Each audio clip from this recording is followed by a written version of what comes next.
قرآن پاک کو سمجھنے کے لیے کن چیزوں کی ضرورت ہے، یہ بعض اوقات کتابوں میں بھی اور بعض اوقات بعض اسکالرز اپنی گفتگو کے اندر بھی اس کا ذکر کرتے ہیں۔ تو اس کے لیے یہ ضروری ہے کہ پہلے ہم دیکھیں کہ یہ قرآن پاک کو سمجھنے کے کتنے لیول ہیں۔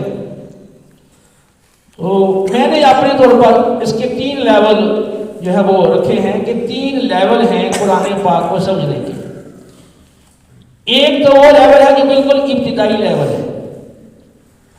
ابتدائی لیول میں اگر کوئی شخص صرف نحو نہیں جانتا، عربی نہیں جانتا، لیکن وہ اردو اچھی جانتا ہے، یا اردو بھی نہیں جانتا لیکن وہ کسی عالم دین کی گفتگو سنتا ہے اور کوئی عالم دین قرآنی آیات پڑھ کے ان کے مفاہیم سمجھاتا ہے، ان کو قرآن کے تقاضے سمجھاتا ہے۔ عام آدمی جو کوئی پڑھا لکھا نہیں ہے لیکن اللہ نے اس کو ذہنی صلاحیت تو دی ہے۔ بعض لوگ ایسے ہوتے ہیں جو بالکل ان پڑھ ہوتے ہیں لیکن وہ بعض معاملات میں ان کا ذہن بہت کام کرتا ہے، وہ دوسروں سے سبقت لے جاتے ہیں۔ تو اب آدمی کا جو ذہن ہے وہ بھی مختلف ہوتا ہے، کوئی انتہا درجے کے ذہین ہوتے ہیں اور کوئی کند ذہن ہوتے ہیں اور کوئی درمیانے درجے کے ذہین ہوتے ہیں۔ تو جو پہلا لیول ہے قرآن پاک کو سمجھنے کا، اس کے لیے کوئی علوم و فنون کی کوئی ضرورت نہیں ہے، کیونکہ اگر علوم و فنون کی ضرورت لازمی ہو تو پھر تو اس کا مطلب ہے کہ ہم قرآن کسی کو سکھا ہی نہیں سکتے، کسی کو سمجھا ہی نہیں سکتے کوئی بات، کیونکہ پہلے تو وہ علوم سیکھے جاتے۔ تو یہ تو کوئی بھی اس کا قائل نہیں ہے کہ قرآن کی کوئی بات کسی کو سمجھانی ہے تو پہلے اس کو صرف سیکھ کے آؤ، نحو سیکھ کے آؤ اور تم بلاغت سیکھ کے آؤ، تو پھر آپ کو ہم قرآن کا ترجمہ بتائیں گے یا قرآن کا مطلب بتائیں گے، یا یہ اقیم الصلاۃ و آتوا الزکاۃ اور یہ جو چیزیں ہیں جنت کے حوال، روزہ کے حوال، اور یہ جو ایمان کے بارے میں قرآن بتاتا ہے، اللہ پر ایمان، رسولوں پر ایمان، فرشتوں پر ایمان، آخرت پر ایمان، کتابوں پر ایمان، یہ سب باتیں بعد میں سمجھائیں گے، پہلے پڑھ کے آؤ صرف نحو، ایسا اس کا کوئی قائل نہیں ہے۔ تو جو ابتدائی لیول ہے سمجھنے کا وہ سب کی ضرورت ہے، اس میں پھر آدمی جتنا مخلص ہوگا، جتنا سمجھدار ہوگا، جتنا اس کو اس علم سے، اس عمل سے، اس کام سے لگاؤ، دلچسپی ہوگی، یہ سارا اس پہ ڈیپینڈ کرتا ہے۔ اگر کوئی شخص مناسب سی دنیاوی تعلیم رکھتا ہے اور اردو پڑھنا جانتا ہے، اس کے ذہن مناسب درجے کا ذہین ہے اور وہ بات کو سمجھ سکتا ہے، تو اگر وہ اس میں لگ جائے، توجہ کرے، محنت کرے اور وہ قرآن پاک پر لکھی گئی کتب کا مطالعہ کرے اور جو اس فن کے ماہرین ہیں، علماء ہیں، ان کی گفتگو سنیں اور وہ اس میں چند سال اس میں لگا دے، تو وہ اس وقت کے علماء ہیں، جو علماء ہیں اور جو صرف جانتے ہیں، نحو جانتے ہیں، لغت جانتے ہیں اور بہت کچھ جانتے ہیں، ان کے مقابلے میں اس کا علم بڑھ جائے گا۔ یہ تجربہ شدہ ہماری آنکھوں دیکھی یہ چیزیں ہیں۔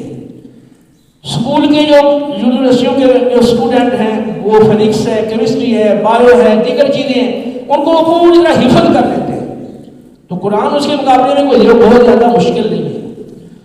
قرآن کے جو اکثر مضامین ہیں، وہ اکثر قرآن کی باتیں ہیں، وہ آسان ہیں، بالکل عام فہم ہیں۔ مثال کے طور پر قرآن پاک کے اندر گزشتہ قوموں کی ہلاکت کے واقعات کا ذکر ہے۔ اب آپ وہ پورا واقعہ پڑھ لیں کسی بھی قوم کا کہ ان کے یہ عمل تھے، مثلا وہ کم تولتے تھے یا لواطت والے فعل، مذموم فعل میں وہ ملوث تھے، یا اس طرح کی کوئی اور ان کے اندر خرابی تھی، اور ان کے نبی ان کو بار بار سمجھاتے رہے اور انہوں نے ہر طرح سے ان کو سمجھایا اور ہر طرح سے ان پر حجت تمام کر دی، لیکن وہ ہٹ درمی پر اپنی ضد پہ اڑے رہے، اپنے نفس کے غلام بنے رہے، اور وہ حد سے جب تجاوز کر گئے، وہ ساری حدود جب وہ پار کر گئے، تو پھر بالآخر اللہ رب العالمین کے عذاب کا وقت آ گیا، پھر ان پہ عذاب نازل ہوا، ان کو تہس نہس کر دیا۔ اب وہ یہ واقعات مختلف قوموں کے قرآن میں موجود ہیں، اس میں کوئی صرف و نحو کی اور دیگر علوم کی ضرورت نہیں ہے، جو بھی بندہ اس کو پڑھے گا اس واقعے کو سمجھ لے گا، اور جو صرف نحو یا بلاغت پڑھا ہوا ہے اور اس کو نہیں پڑھا اس طرح سے، تو اس کو وہ واقعہ پوری طرح اور اس کے مختلف پہلو اس کو معلوم نہیں ہوں گے۔ یوسف علیہ السلام کا واقعہ ہے، پوری سورہ یوسف ہے، اب اس میں مختلف احوال ہیں اور ہر پہلو کے لحاظ سے اس میں ہمارے لیے ہدایات اور رہنمائی ہے. اسی طرح دیگر واقعات ہیں انبیاء کے. انبیاء نے کس محنت سے، کس لگن سے، کس خلوص سے اور کتنی قربانیاں دے کر وہ دین کا کام کیا، اور پھر ان کی قوموں نے ان کے ساتھ کیسا رویہ اختیار کیا. وہ ایک عرصے تک یہ سلسلہ چلتا رہا، پھر اللہ کے عذاب کا وقت آیا اور پھر ان میں عذاب آ گیا. جو ایمان والے تھے ان کو اللہ تعالیٰ نے محفوظ رکھ لیا. یہ قرآن میں کئی جگہوں پر آپ کو یہی چیز ملے گی.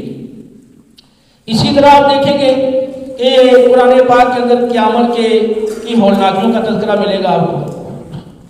نبی کریم صلی اللہ علیہ وسلم سے جب عرض کیا گیا یا رسول اللہ صلی اللہ علیہ وسلم آپ تو بوڑھے ہو گئے ہیں، فرمایا ہاں مجھے سورہ ہود، سورہ واقعہ، سورہ مرسلات، سورہ عما یتساءلون، سورہ اذا الشمس کورت، ان سورتوں نے مجھے بوڑھا کر دیا ہے. ان سورتوں نے مجھے بوڑھا کر دیا ہے. اب ان صورتوں میں آپ دیکھیں کیا بیان کیا گیا ہے. سورہ ہود کے اندر گزشتہ امتوں کی ہلاکت کے واقعات کا ذکر ہے. بقیہ چاروں صورتوں کے اندر قیامت کی ہولناکیوں کا تذکرہ ہے. اب یہ بندہ جب پڑھتا ہے تو بندے کے دل میں ڈر اور خوف پیدا ہوتا ہے کہ اگر فلاں قوم کو اس عمل کی وجہ سے، مثلا عمل لوط کی وجہ سے ہلاک کیا گیا، تو اگر میں یہ عمل کروں گا تو مجھے بھی ہلاک کیا جا سکتا ہے. پھر قیامت کی ہولناکیوں کا جب تذکرہ بندہ پڑھتا ہے تو اس حوالے سے بندے کے اندر ڈر خوف پیدا ہوتا ہے کہ اگر میں اللہ کی نافرمانی کروں گا تو قیامت کی ہولناکیوں سے مجھے دوچار ہونا پڑے گا، اور اگر اطاعت کروں گا تو مختلف احادیث میں جو اللہ کے محبوب بندے ہیں قیامت کی ہولناکیوں سے نجات کا ذکر موجود ہے. جیسے 7 شخص بروز قیامت اللہ کے عرش کے سائے کے نیچے ہوں گے، تو جن میں یہ نا وہ شخص ہے کہ جس نے امام عادل اور جس نے جوانی عبادت میں گزاری اور مسجد سے بہت زیادہ محبت رکھنے والا اور آپس میں اللہ کی رضا کی خاطر محبت رکھنے والے اور اکٹھے ہونے والے اور دور ہونے والے، اور جس کو کسی عورت نے برائی کی دعوت دی، حسب و نسب والی عورت نے، تو اس نے اس سے انکار کر دیا، کہا میں اللہ سے ڈرتا ہوں، اور تنہائی میں بیٹھ کے رونے والا، اللہ کی یاد میں اللہ کے خوف سے آنسو بہانے والا، اور دائیں ہاتھ میں جو خرچ کیا بائیں کو پتہ ہی نہیں کیا خرچ کیا، اس اللہ کی راہ میں وہ خرچ کرتا ہے. تو اب بخاری مسلم کی حدیث کی روح سے یہ 7 قسم کے افراد اللہ کے عرش کے سائے کے نیچے ہوں گے. تو اس طرح بندہ جب وہ ان حالات کو، قیامت کی ہولناکیوں کو پڑھے گا اور پھر یہ 7 قسم کے لوگ یہ قیامت کی ہولناکیوں سے محفوظ ہوں گے اور اللہ کی پناہ میں ہوں گے، تو اس کے اندر وہ خوف پیدا ہوگا اس برے کام سے کرنے کا خوف کہ کروں گا تو یہ سزا ہوگی، اور اس سے بچنے کا پھر اندر یہ جذبہ پیدا ہوگا کہ یہ بچوں کا تو پھر مجھے آخرت میں یہ انعام ملے گا جیسے ان افراد کو اللہ تعالیٰ عرش کے سائے کے نیچے جگہ عطا کرے گا. گزشتہ قوموں کی ہلاکت کے واقعات، قیامت کی ہولناکیوں کا ذکر، پھر مزید دوزخ کے حوال اور دوزخ کے طرح طرح کے عذابات کا ذکر، یہ چیزیں بندے کے اندر خوف پیدا کرتی ہے. پھر اللہ کی نعمتوں کا ذکر اور بار بار اللہ کا اپنی نعمتوں کو یاد دلا کے بندے کے اندر احساس کو بیدار کرنا کہ ہم نے تمہیں پیدا کیا ہے، ہم نے تمہیں یہ چیز دی ہے، یہ تمہارے عذاب بنائے ہیں، تمہیں دیکھنے کی، سننے کی دیگر قوتیں تمہیں عطا کی ہیں، طرح طرح کی نعمتیں تمہارے لیے پیدا کی ہیں، یہ جانور ہیں، یہ کھیتیاں ہیں، یہ فلاں چیزیں ہیں، یہ ساری تمہارے لیے پیدا کی ہیں. یہاں تک کہ اللہ نے قرآن میں یہ فرما دیا کہ اللہ رب العالمین نے زمین و آسمان سارا کا سارا جمیع سب کا سب اپنی طرف سے تمہارے لیے مسخر کر دیا، تمہارے تابع فرما بنا دیا، تمہاری خدمت میں سب کچھ سب کو لگا دیا ہے. تو یہ جب بندہ پڑھتا ہے تو بندہ ایک جو سمجھدار بندہ ہے اس کے اندر احساس پیدا ہوتا ہے یار میرے رب نے مجھے اتنا کچھ دیا ہے، اتنا نوازا ہے، اتنے احسانات ہیں، تو میں اگر اس کی اطاعت نہیں کروں گا یہ تو بالکل بے وفائی ہوگی. تو دنیا کے اندر کوئی آپ کے ساتھ احسان کرتا ہے تو آپ کے اندر بھی اس کے ساتھ بھلائی کا جذبہ پیدا ہوتا ہے. جب آپ رب کے احسانات پڑھیں گے تو یقیناً اور لازماً آپ کے دل کے اندر اطاعت کا اور وفا کا جذبہ پیدا ہوگا. اب یہ چیزیں پڑھنے کے لیے بھی کوئی بڑے علوم و فنون کی ضرورت نہیں ہے. اسی طرح قرآن پاک میں اگر آپ اطاعت کریں گے تو دنیاوی انعامات کا ذکر ہے. کتنی آیتیں ہیں قرآن کے اندر اس حوالے سے. مثلا من یتق اللہ یجعل لہ مخرجا ویرزقہ من حیث لا یحتسب ومن یتوکل علی اللہ فہو حسبہ. جو اللہ سے ڈرتا ہے، تقوی اختیار کرتا ہے، اللہ اس کے لیے ہر تنگی سے نکلنے کا راستہ پیدا کر دیتا ہے، رزق وہاں سے دیتا ہے کہ انسان کے وہم و گمان میں بھی نہ ہو، اور جو اللہ پہ بھروسہ کرے اللہ اس کے لیے کافی ہو جاتا ہے. اب یہاں تقوی اختیار کرنے والوں کے لیے ایک خوشخبری دی گئی ہے، اور یہ دنیاوی انعام کی خوشخبری دی گئی ہے. اسی طرح اخروی انعامات کی خوشخبریاں ہیں. وَمَن يُطِعِ اللَّهَ وَالرَّسُولَ فَأُولَٰئِكَ مَعَ الَّذِينَ أَنْعَمَ اللَّهُ عَلَيْهِم مِّنَ النَّبِيِّينَ وَالصِّدِّيقِينَ وَالشُّهَدَاءِ وَالصَّالِحِينَ وَحَسُنَ أُولَٰئِكَ رَفِيقًا. جو اللہ کے رسول کی اطاعت کرنے والے ہیں، اطاعت کرتے ہیں، روزے کے وقت اللہ انہیں اپنے انعام یافتہ بندوں انبیاء، صدیقین، شہداء، صالحین کی رفاقت اور سنگت عطا کرے گا. یہ بہت ہی اچھے ساتھی ہیں. تو قرآن میں بہت آیتیں ہیں انہی مضامین کی، لیکن میں نے اختصار کی خاطر صرف آپ کو یہ 2 آیتوں کا حوالہ دیا. تو جب بندہ یہ اطاعت و فرمانبرداری پر دنیاوی اور اخروی خوشخبریاں وہ پڑھتا ہے، سنتا ہے، تو پھر اس کے اندر جذبہ پیدا ہوتا ہے اطاعت کرنے کا. یہ ہے ترغیب و ترہیب، یعنی اطاعت و فرمانبرداری کرنے پر خوشخبری دینا، یہ ترغیب ہے اس کی اطاعت کرنے کی. اور کسی برے عمل پر دنیاوی اخروی عذابات سے ڈرانا، یہ ہے ترہیب اس برے عمل سے. تو ترغیب اور ترہیب یہ قرآن پاک کا ایک اہم مضمون ہے، اہم مضمون ہے، اور بار بار قرآن ترغیب اور ترہیب کا ذکر کرتا ہے. اور نبی کریم صلی اللہ علیہ وسلم آپ نذیر اور بشیر بن کر آئے. ہر پیغمبر وہ نذیر اور بشیر بن کر آتا ہے. وہ اطاعت کرنے پر خوشخبری دیتا ہے، نافرمانی کرنے پر وہ ڈراتا ہے. تو یوں ہر پیغمبر نذیر اور بشیر ہے، اور رسول اللہ صلی اللہ علیہ وسلم کا درجہ کمال نذیر اور بشیر ہے. کہیں مبشر کے لفظ ہیں، کہیں منذر کے لفظ ہیں، لیکن وہ ایک ہی مفہوم کے الفاظ مختلف انداز سے آئے. قرآن پاک میں موجود ہے، آپ صلی اللہ علیہ وسلم نے اللہ کے اذن سے فرمایا اوحی الی ھذا القرآن لانذرکم بہ ومن بلغ. یہ قرآن تو مجھ پہ اس لیے وحی کیا گیا تاکہ میں اس قرآن کے ذریعے سے تمہیں اور جو تمہارے بعد آنے والے لوگ ہیں انہیں ڈراؤں.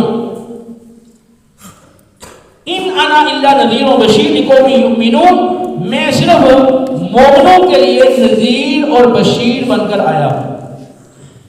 کافروں کے لیے تو ہے یہ، کتنی آیات میں ذکر ہے، یہاں خاص مومنین کا ذکر کیا گیا. تو آپ صلی اللہ علیہ وسلم اطاعت پر خوشخبری دینے والے ہیں، نافرمانی پر ڈر سنانے والے ہیں، اور یہ ہے ترغیب و ترہیب. کوئی بھی پیغمبر ہو یا اس کے نائبین میں سے کوئی ان کا غلام ہو، ان کا اہم منصب یہ لوگوں کو ترغیب اور ترہیب کرنا ہے. تو جو وعظ ہوتا ہے، وعظ و نصیحت کرتے ہیں، جو جمعے کا خطبہ ہے، تو وہ خطبے کا مقصد کیا ہوتا ہے، وعظ و نصیحت کا مقصد کیا ہوتا ہے، اس کا مین جو بنیادی اس کا جو جز ہے وہ ہے ترغیب و ترہیب. یعنی نیک اعمال کا تذکرہ کر کے پھر ان نیک اعمال پر دنیاوی اور اخروی ان خوشخبریوں کا ذکر کیا جائے جو اللہ نے بیان فرمائی.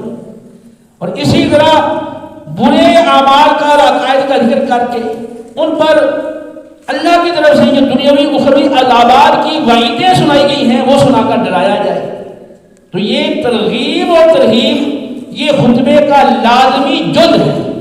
رسول اللہ صلی اللہ علیہ وسلم کے جتنے خطبات ہیں، اور خاص طور پہ جمعہ المبارک کا خطبہ اس کے بارے میں صحیح مسلم کے اندر مروی ہے، رسول اللہ صلی اللہ علیہ وسلم جب خطبہ ارشاد فرماتے تو آپ کا غضب شدید ہو جاتا، آنکھیں سرخ ہو جاتی، حاضرین کو اس طرح ڈراتے جیسے ابھی کوئی ان کے اوپر لشکر حملہ آور ہونے والا ہے.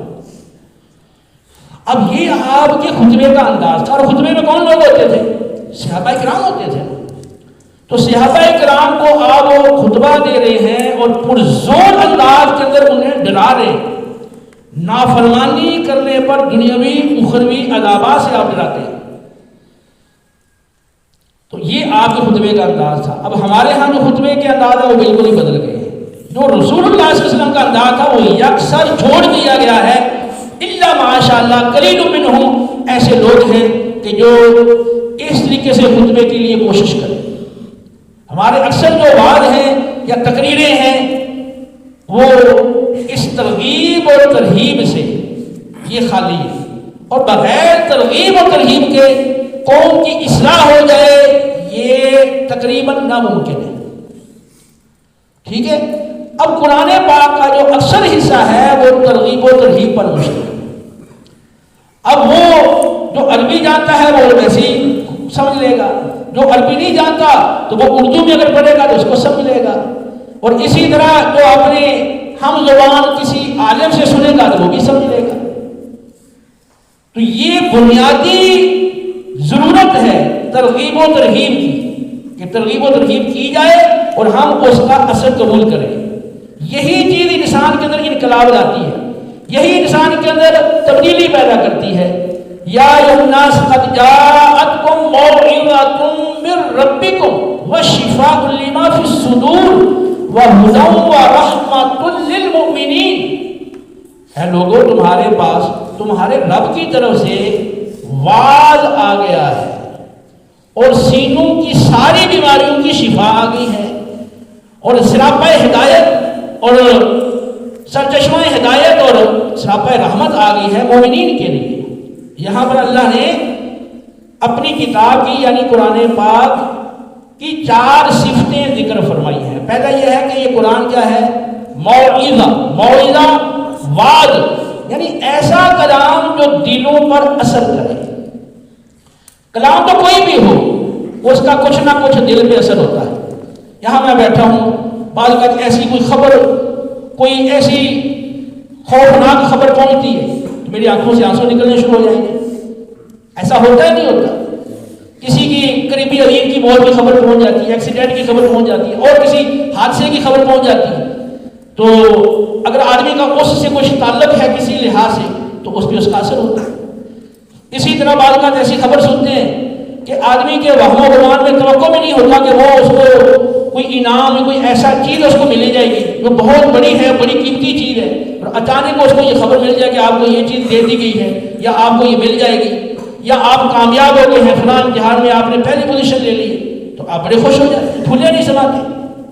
وہ الگ بات ہے وہ خبر سچی ہے یا جھوٹی ہے، یہ الگ بات ہے. لیکن جو خبر آپ سن رہے ہیں اگر آپ اس کو سچا سمجھ رہے ہیں تو آپ پر اس خبر کا اثر ہوتا ہے. جب عام کلاموں میں یہ تاثیر ہے تو جو اللہ کا کلام ہے یہ کیسے ممکن ہے کہ اس میں تاثیر نہ ہو؟ آپ رسول اللہ صلی اللہ علیہ وسلم کو دیکھیں. ابو داؤد ترمذی کی روایت ہے، آپ صلی اللہ علیہ وسلم جب رات کی نماز میں اب قرآن پاک کی تلاوت کرتے تھے تو کیا ہوتا تھا؟ رونے کی وجہ سے چکی کے آٹا پیسنے جیسی آواز یا ہنڈیا کے ابلنے جیسی آواز سنائی دیا کرتی تھی. بخاری کے حدیث ہے ابو بکر صدیق رضی اللہ تعالیٰ عنہ جب اپنے گھر کے سین میں مکہ پاک میں نماز کے جب قرآن پڑھتے تھے تو اپنی آنکھوں پر اختیار نہیں رہتا تھا، چھما چھم آنسو برستے تھے. مسند احمد کی روایت میں ہے جعفر طیار رضی اللہ تعالیٰ عنہ جب نجاشی بادشاہ کے دربار میں پادریوں کی موجودگی میں سورہ مریم کی تلاوت فرمائی تو ان کی آنکھوں سے آنسو بہہ پڑے، ان کی داڑھی جو تھی آنسو سے بھیگ گئی. اور وَإِذَا سَمِعُوا مَا أُنزِلَ إِلَى الرَّسُولِ تَرَىٰ أَعْيُنَهُمْ تَفِيضُ مِنَ الدَّمْعِ مِمَّا عَرَفُوا مِنَ الْحَقِّ. جب وہ رسول پر نازل کیا گیا کلام سنتے ہیں تو تم دیکھو گے کہ ان کی آنکھیں آنسو بہاتی ہیں کیونکہ وہ حق کو پہچان چکے ہیں. اس مضمون کی اور بھی آیات ہیں لیکن یہاں پر تو میں صرف ایک حوالہ دینا مقصود تھا، اس لیے میں زیادہ ڈیٹیل میں نہیں جاتا. بتانے کا مقصد کیا ہے کہ جو اللہ کا کلام ہے یہ باقی انسانوں کے تمام کلاموں سے زیادہ مؤثر ہے، زیادہ اثر کرنے والا ہے. اور اثر کس لحاظ سے ہوتا ہے؟ وہ ترغیب اور ترہیب کے لحاظ سے. نیک عمل پر انعام کی خوشخبری ہے اور برے عمل پر دنیاوی اخروی سزا وہ سنائی گئی. تو یہ جو کلام ہے جو ترغیب و ترہیب پر مشتمل ہے اس کو کہتے ہیں موعظہ. یہ ہے واعظ، یہ ہے نصیحت. تو یہ جو قرآن ہے یہ نصیحت ہے. تو اگر آپ اس کی ترغیب و ترہیب والے پہلوؤں پہ توجہ کریں گے تو اس کا نتیجہ کیا نکلے گا کہ آپ کی آنکھوں سے آنسو بہیں گے. جتنا آپ سکون کریں گے اس کا اظہار آپ کے ظاہری جسم سے ہوگا. اگر کوئی بالکل بے توجہی سے پڑھتا ہے تو اب وہ ترغیب و ترہیب والی آیات تو پڑھ رہا ہے لیکن اب اس کی توجہ تو کسی اور طرف ہے. جبکہ رسول اللہ صلی اللہ علیہ وسلم کا انداز یہ تھا کہ جب آپ رحمت والی آیات پڑھتے تھے تو وہاں ٹھہر کے اللہ کی بارگاہ میں رحمت کا سوال کرتے تھے, اور اسی طرح جب آپ عذاب والی آیت پڑھتے تھے تو وہاں رک کر اللہ کے عذاب سے پناہ طلب کیا کرتے تھے. تو اب یہ تو تب یہ ہے جب اس کو سمجھے گا, اس کی طرف اس کی توجہ ہوگی. اب ہماری حالت یہ ہے کہ اگر ہم سمجھتے بھی ہیں تو ہماری پھر بھی توجہ نہیں ہوتی, اور بڑی تعداد تو سمجھتی ہی نہیں ہے. اس کی وجہ یہ ہے کہ ہم نے قرآن کو کوئی اہمیت ہی نہیں دی ہے, اور اس وجہ سے یہ سارا کچھ ہے. تو موعظہ قرآن وعد ہے, اور اس کے ساتھ کیا شفاء لما فی الصدور, سینوں کی ساری بیماریوں کی شفا ہے. جب اس پہ وہ ترغیب اور ترہیب کا اس کے پر اثر ہوگا تو اس کو اندر خوف پیدا ہوگا, اور اس کے اللہ کے انعامات کو پانے کا جو جذبہ پیدا ہوگا تو اس سے کیا ہوگا کہ جو اس کے دل کے افکار ہیں, خیالات ہیں, نظریات ہیں, اس میں چینج آ جائے. اس سے پہلے تو اس کے سامنے اس کی دنیا تھی, اور دنیا کی رنگینیاں, دنیا کی بہاریں, دنیا کی یہ آسائشیں, سہولتیں, یہ لذتیں, مزے, یہ ساری چیزیں اس کے سامنے تھیں, اور اس کی زندگی کا رخ ان کی طرف تھا, اور یہ چیزیں اس کی زندگی کا محور و مرکز تھی. لیکن جب اس نے یہ اللہ کا کلام سنا اور اس کو یہ پتا چلا یہ تو ایک عارضی دنیا ہے, یہ تو پتہ نہیں آج ہی میرا آخری دن ہو. جیسے بخاری کی حدیث ہے, نبی کریم علیہ السلام نے فرمایا دنیا میں ایسے رہو جیسے کوئی پردیسی ہو یا راہ چلتا مسافر ہو. صبح کرو تو شام کا انتظار مت کرو, شام کرو تو صبح کا انتظار مت کرو, اور اپنے آپ کو مردوں میں شمار کرو. لیکن یہ چیز ہمارے ساتھ اس وقت آتی ہے جب ہمارا قریبی عزیز کا انتقال ہوتا ہے. اس وقت یہ چیزیں ہمارے اس وقت یہ اثر کرتی ہیں, لیکن عام حالت میں ہم قرآن کو, حدیث کو اس توجہ سے پڑھتے ہی نہیں کہ اس سے پہلے ہماری یہ پوزیشن حالت ہو جائے جیسے ایک ہماری زندگی میں اندر انقلاب آتا ہے, اور جس کی وجہ سے ہم دنیا اور آخرت میں کامیاب ہو سکتے ہیں. تو اب اس انداز سے اگر ہم اس دنیا کو گزاریں, زندگی گزاریں کہ ہمارے سامنے ہوگی موت آج ہی آ سکتی ہے, اور اللہ رب العالمین اطاعت کرنے پر خوشخبری دے رہا ہے, نافرمانی پہ ڈر سنا رہا ہے, یہ چیزیں بالکل برحق ہیں, 100% برحق ہیں. اس میں ذرا بھی کوئی کسی قسم کی کمی کی کوئی گنجائش نہیں ہے, بالکل 100% برحق چیز ہے. جب یہ چیز آ جائے گی, یہی چیز تو صحابہ کے اندر جب آئی تھی تو ان کی زندگیوں کا انداز یکدم بدل نہیں گیا تھا. یعنی مکی دور کے لوگوں کے آپ حالات دیکھیں, ان کے عقائد, ان کے نظریات, ان کے اعمال کو دیکھیں, اور پھر جو رسول اللہ صلی اللہ علیہ وسلم کی تعلیم کے دائرے میں آئے ہیں, انہوں نے وہ تعلیم حاصل کی ہے. اور آپ کا آنا کس لیے تھا؟ قرآن و سنت کی تعلیم اور تزکیہ نفس کے لیے آپ تشریف لائیں, اور اس کے لیے آپ نے وہ ترغیب اور ترہیب والی آیات پڑھ پڑھ کے ان کو سنائی.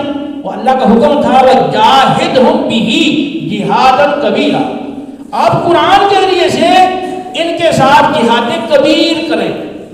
تو نبی کریم علیہ السلام کو حکم دیا گیا کہ آپ نے جہاد کبیر کرنا ہے, لیکن کس کے ذریعے سے کرنا ہے؟ قرآن کے ذریعے سے.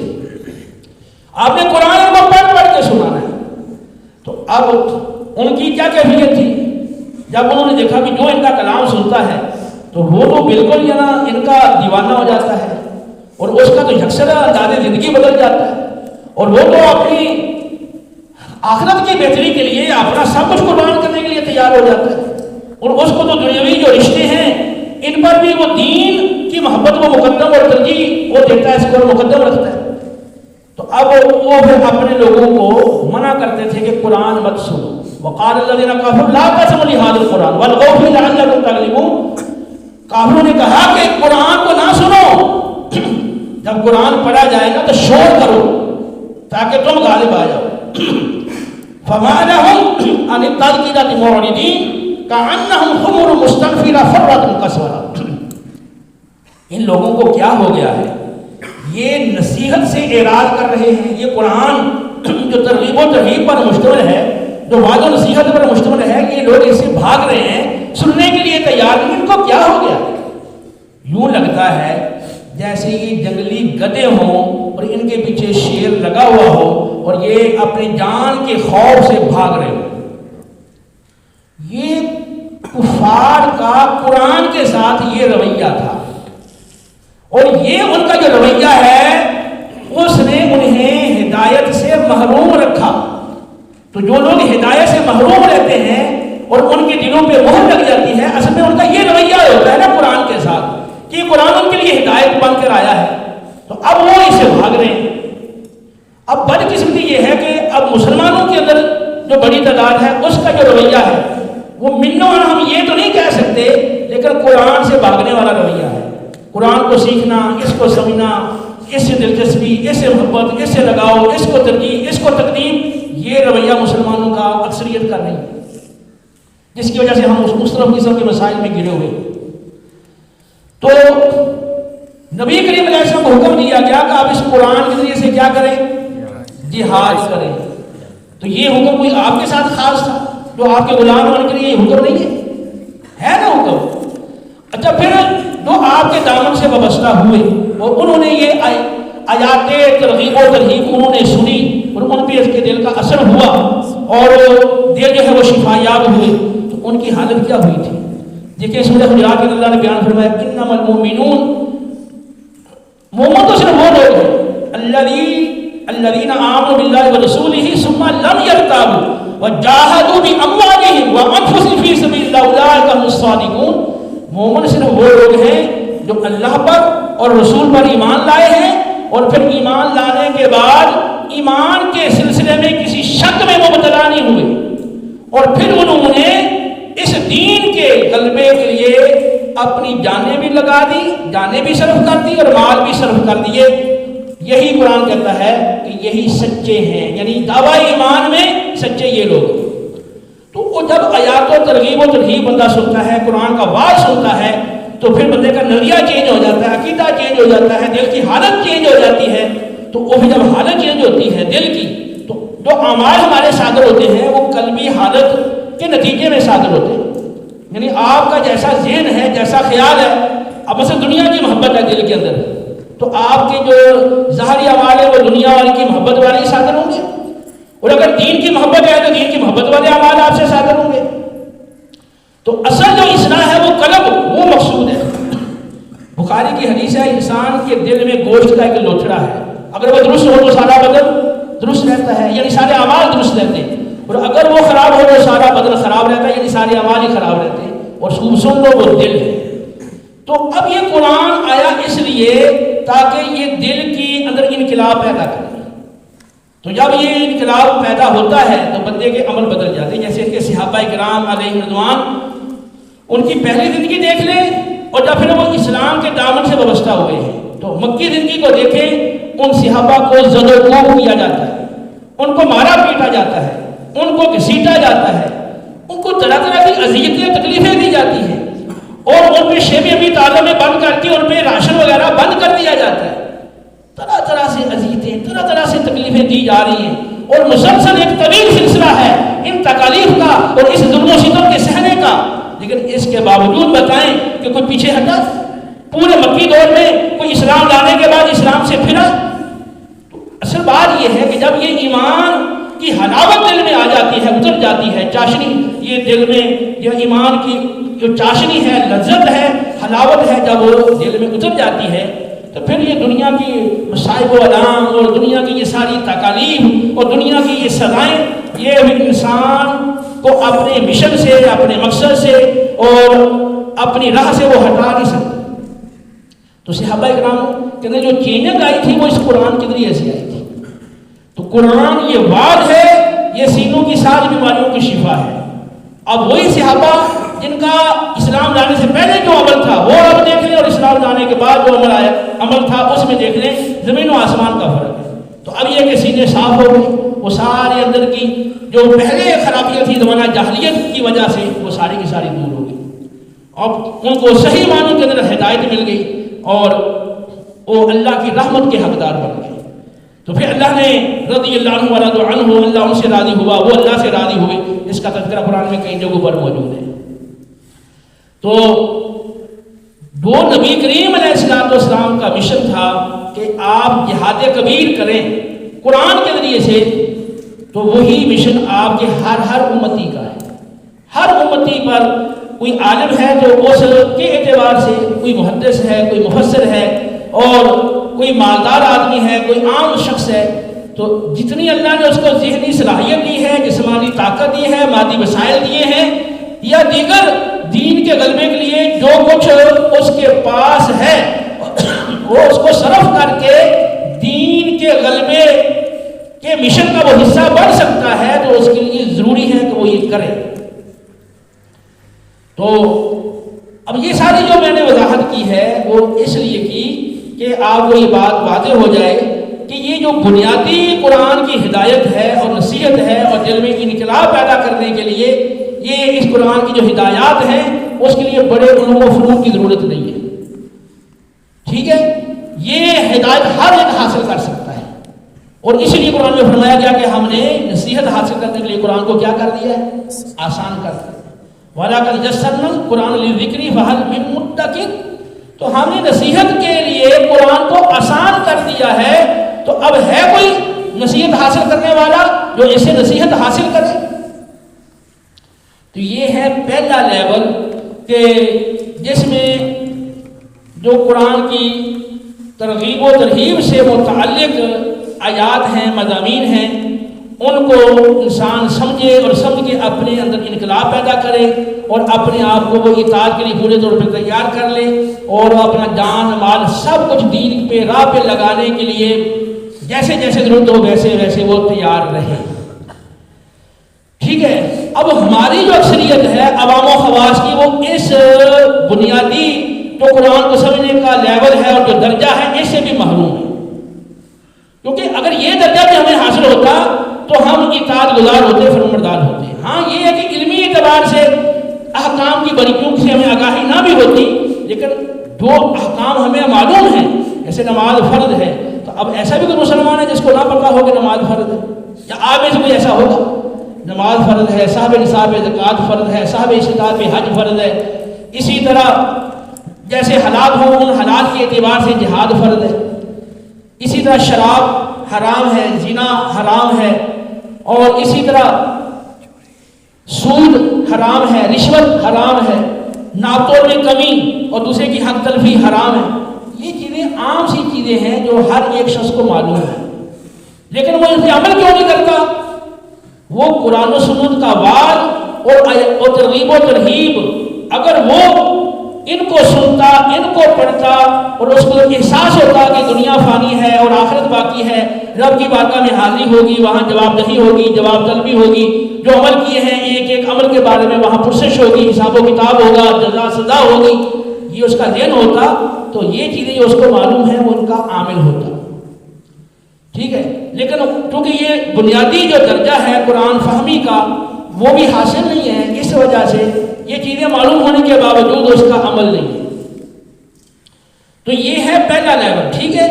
تو بہت ساری آپ نے یہ گفتگویں سنی ہوں گی یا پڑھی ہوں گی جس میں ایسا ڈرا دیا جاتا ہے بندے کو کہ اتنے علوم چاہیے، اتنے فنون چاہیے، تو ایسا نہیں ہے۔ یہ قرآن تو ہر ایک کی ہدایت کے لیے، ہر ایک کی ہدایت کے لیے آیا ہے، اور ہر ایک ان فنون کو علوم کو حاصل کرے یہ ممکن نہیں ہے، ٹھیک ہے؟ تو اس لیے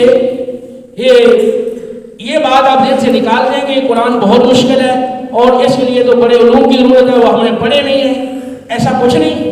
وہ ایک درجہ ہے، اس درجے کے لحاظ سے ان علوم کی ضرورت ہے، لیکن جو آپ کی بنیادی ضرورت ہے تو اس کے لیے یہ چیزیں ضروری نہیں ہیں۔ اس کے لیے آپ کا خلوص اور آپ کا قرآن سیکھنے سے لگاؤ، دلچسپی، یہ ضروری ہے۔ یہ چیز آپ کے اندر آ جائے، آپ اس کا مطالعہ کرنے لگ جائیں، اس کو سیکھنے لگ جائیں، تو انشاءاللہ آپ اپنی عام روٹین میں اگر کچھ وقت قرآن پاک کو دیتے ہیں، جس طرح آپ اپنی ضروریات کے لیے باقی وقت نکالتے ہیں یا اپنی ذمہ داریوں کو پورا کرنے کے لیے آپ اوقات آپ نے اور اپنا ایک شیڈول بنایا ہوا ہے کہ اس ٹائم میری تعلیم کے اوقات ہیں، اس ٹائم میری اسباق کی دہرائی کے اوقات ہیں، اور اس ٹائم میں نے کھانا کھانا ہے، اس ٹائم میں نے فلاں کام کرنا ہے، تو یہ جس طرح آپ نے اپنی دیگر ذمہ داریوں کو وقت دے رکھا ہے وہاں قرآن کو بھی وقت دیں۔ یہ نہیں کہ اب آپ یہ دورہ کر کے تو پھر آپ فارغ ہو گئے، آپ اپنی پوری زندگی کے لیے قرآن کو اپنی شیڈول میں شامل کرنا